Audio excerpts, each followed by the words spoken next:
it's right off the roundabout, beside the comprehensive school. I'm in Purcell Park, and it's the nearest park to the comp and to that roundabout.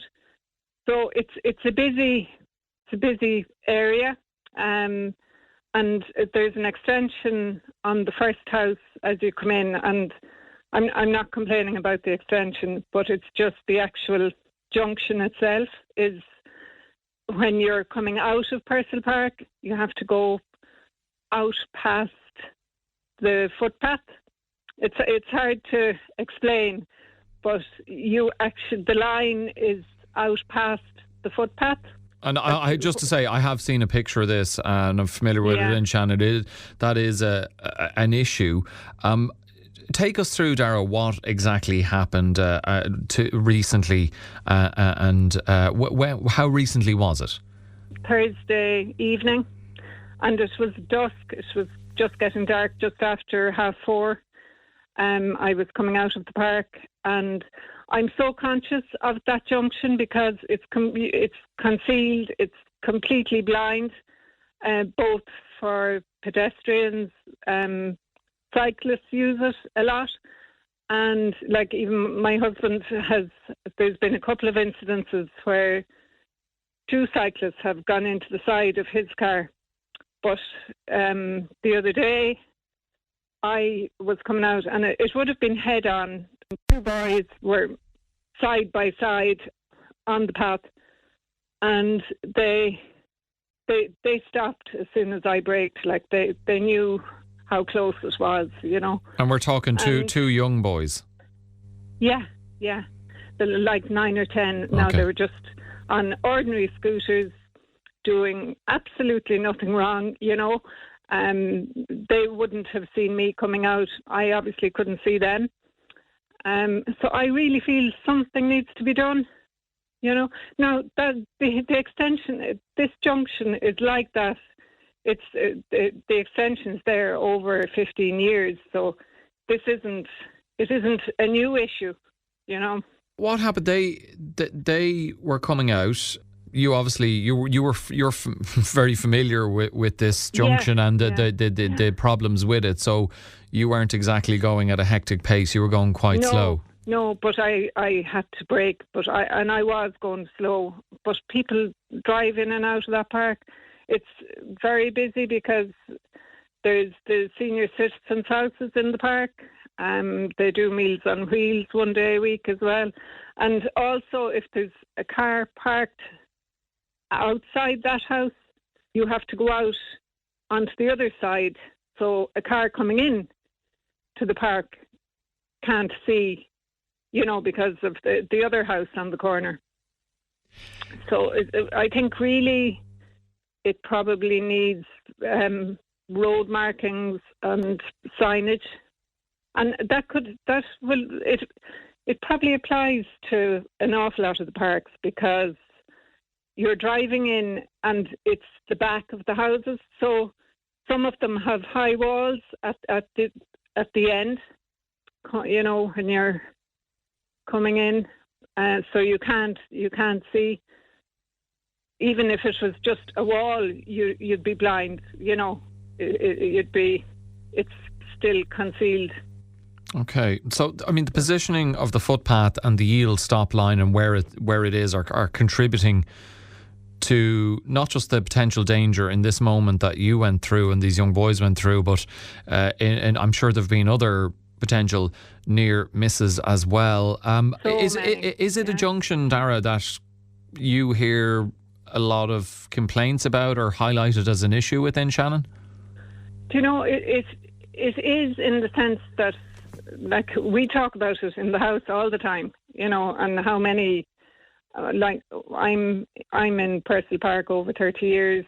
We, as a family, we reared our children here, and they're all coming back in now in their cars.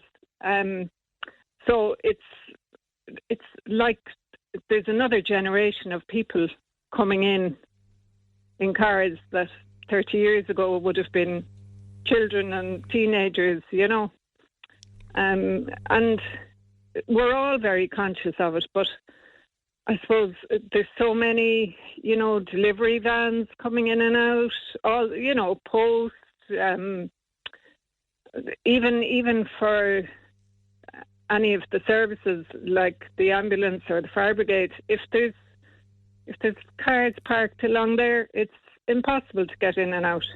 And then, of course, presumably there'd be quite a lot of children going in and out. There is, and I mean, we've 3 schools. The camp is right beside us here, and as you know, there was a fatal accident just over a year ago, which was outside Purcell Park as well, where little Dylan Cody Coleman was killed. So we are conscious of it, and Tony Mulcahy contacted me. So he said they're going to send out an engineer to do a walkabout. And Donna McGettigan, our local TD, which we're lucky to have as well, is very aware of it. So, hopefully something might be done about it. Yeah, and I would imagine parents in particular would be flagging this up because they don't want their children to be involved in anything. And for the 2 young boys themselves, Dara, did they, thankfully you hit the brakes, but were they frightened? They were. They got an awful fright. Now they just stopped and looked at me, and I actually felt so sorry for them because it could have been a different story, had somebody else maybe been coming out and not thinking about it. But I was actually thinking as I came out that there could be something or somebody coming on bikes or scooters. There are people pushing buggies, like the buggy goes out onto the road, which is at the edge of the house, so it is. It's and Tola School is the other side, and we'll say we've the Grail Skull, the Camp, St. Tola School, so it's all on the Court Road. So it is, I think maybe all the parks need to be looked at, because you're driving into the back of the parks, which for planning permission you're allowed to build a substantial wall, at the back of your house. So it does block.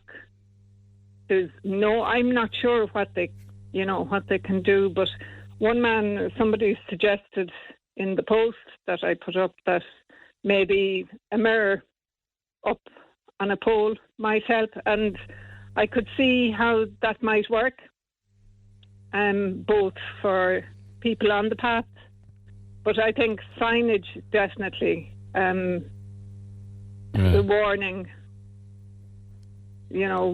signs. Well, as you've mentioned, Dara, Councillor Tony Mulcahy and Deputy Donna McGettigan are on the case, so you'll be hopeful there will be this will be solved sooner rather than later. But be it a mirror or a signage, and clearly not just you, but others feel this needs to happen as soon as possible. The line definitely needs to be back further than the footpath, because it's actually saying you don't have to stop until you go past the footpath, which makes no sense, If the line was brought back, maybe level with the house, and maybe yellow lines so that there's no parking along those houses on the right-hand side. Okay, well, as you come into the park. We will keep an eye on this particular story and see if there's any change at all over the next few months. Dara, thank you so much for bringing it to our attention, and we'll put it out to other listeners, particularly those living in and around Purcell Park and Shannon. Is this a particular junction that you agree with, Dara? Yeah. Something needs to be done. Let us know on 086 1800 964 or 0818 400 964. Dara Gough, thank you so much for raising this with us on Morning Focus. Really appreciate it. No problem, Alan. Thank you very much.